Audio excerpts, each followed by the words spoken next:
राधे राधे, जय श्री कृष्णा। कैसे हैं आप सभी? उम्मीद करते हैं कान्हा जी की कृपा से आप सब ठीक होंगे। तो आज जो महिलाएं तुलसी के नीचे दीपक जलाती हैं उनके लिए हम विशेष लेके आए हैं ये वीडियो। इस वीडियो को स्किप बिल्कुल भी मत करना, क्योंकि इसमें बहुत सारी ऐसी जानकारी है जो आप नहीं जानते। एक पौराणिक कथा क्या है, उसका तुलसी के नीचे दीपक जलाने का रहस्य क्या है, तुलसी के नीचे दीपक जलाने के भी अपने कुछ नियम होते हैं।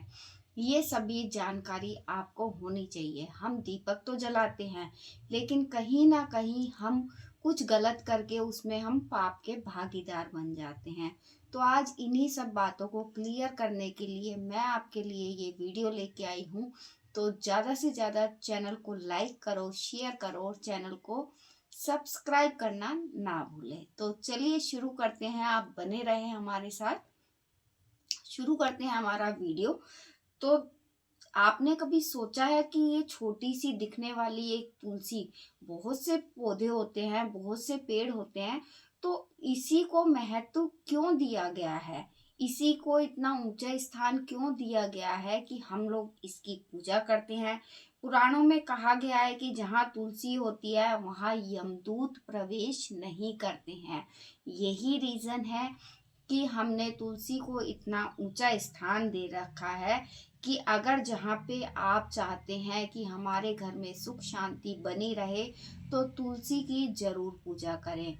और सबसे बड़ा प्रश्न ये है कि तुलसी के नीचे दीपक जलाया गया, एक छोटा सा दीपक कैसे मनुष्य को पाप, भय, दरिद्रता को नष्ट कर सकता है।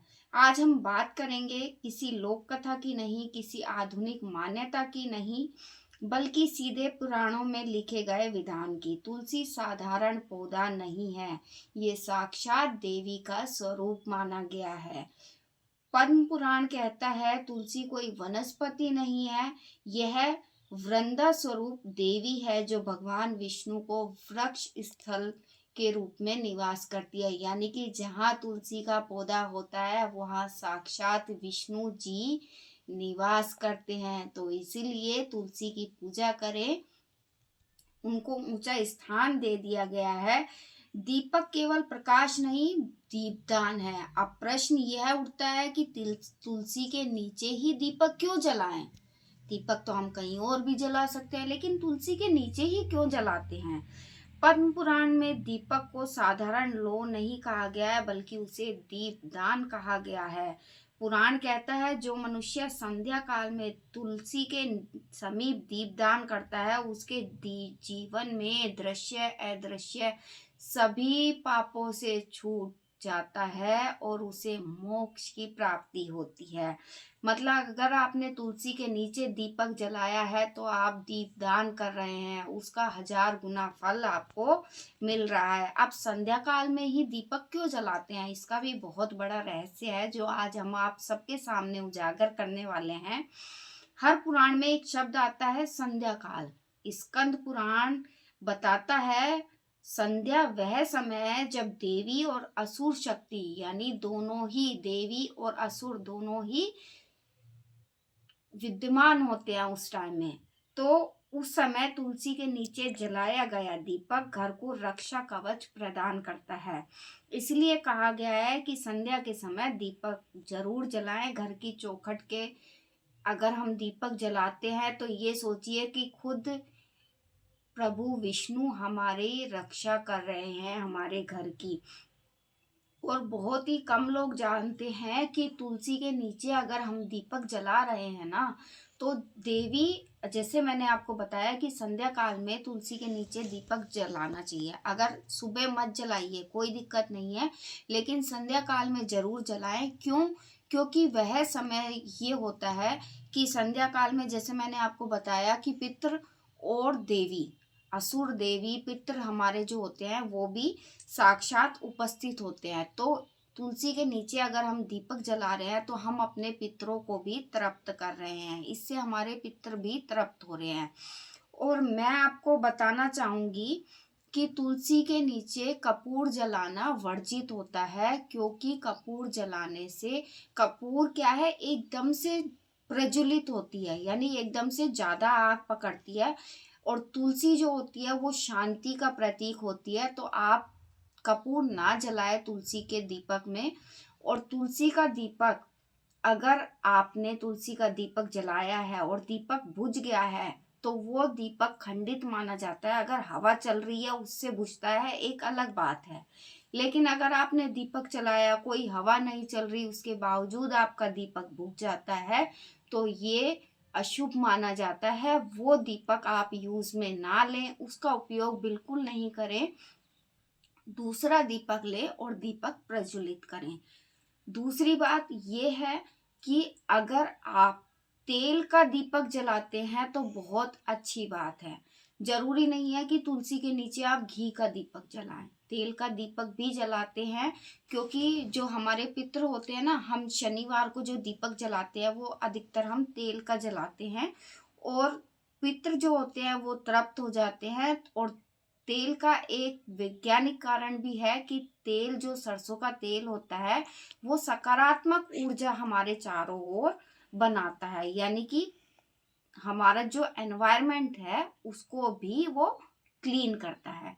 तो उससे दो फायदे हो जाते हैं, एक तो हमारे पितृ तृप्त होते हैं, दूसरा हमारा जो पर्यावरण है, वातावरण है, वो भी स्वस्थ होता है।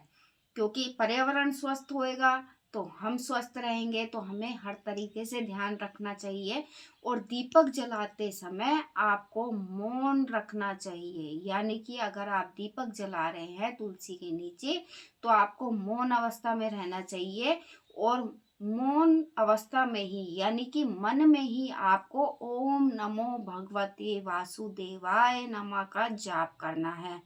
माना जाता है अगर आप मौन अवस्था में एक चित होकर अपन ध्यान कर रहे हैं तो वो सीधा हम भगवान से प्रार्थना कर रहे हैं उसके लिए।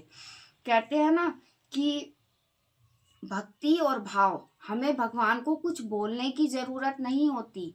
कभी भी अगर आप दीपक जला रहे हैं तो उस टाइम संध्या काल में कोई मांग ना करे। मांग ना करे मतलब देखा होगा हम लोग जब दीपक जलाते हैं तो कहते हैं ना, भगवान मेरी ये इच्छा पूरी कर देना, भगवान मेरी ये इच्छा पूरी कर देना। तो संध्या काल में अगर आप दीपक जला रहे हैं तुलसी के नीचे तो मांग ना करें, कुछ मांगे नहीं, सिर्फ मौन रखें और मन में ओम नमो भगवते वासुदेवाय नमः का जाप करें।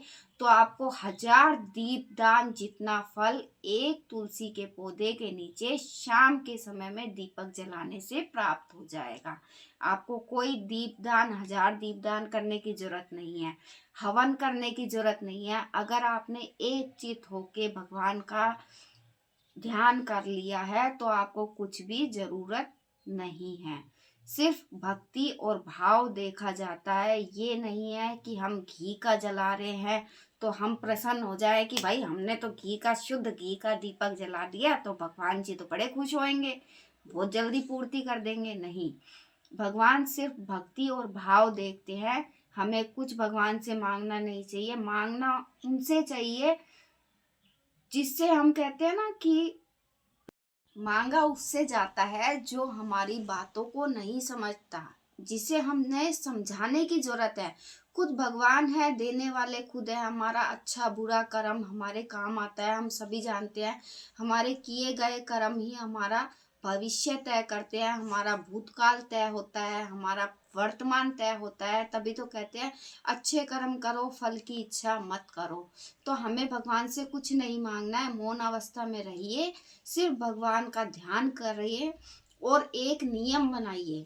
अगर आप मेरे हिसाब से एक नियम धारण कर लेते हैं कि आपको शाम के टाइम में तुलसी पे दीपक जलाना है, तो वो नियम क्या है? एक तो आपका दिमाग और मन दोनों ही आपकी अच्छी अवस्था में रहेंगे, क्योंकि माइंड चलेगा।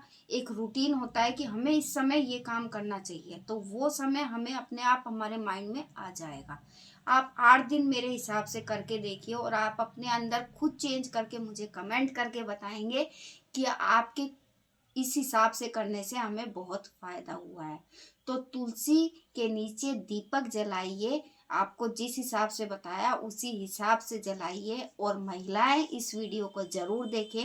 वीडियो अच्छा लगता है तो हमारे चैनल को लाइक करो, शेयर करो और सब्सक्राइब करना ना भूलें। जय श्री कृष्णा, राधे राधे।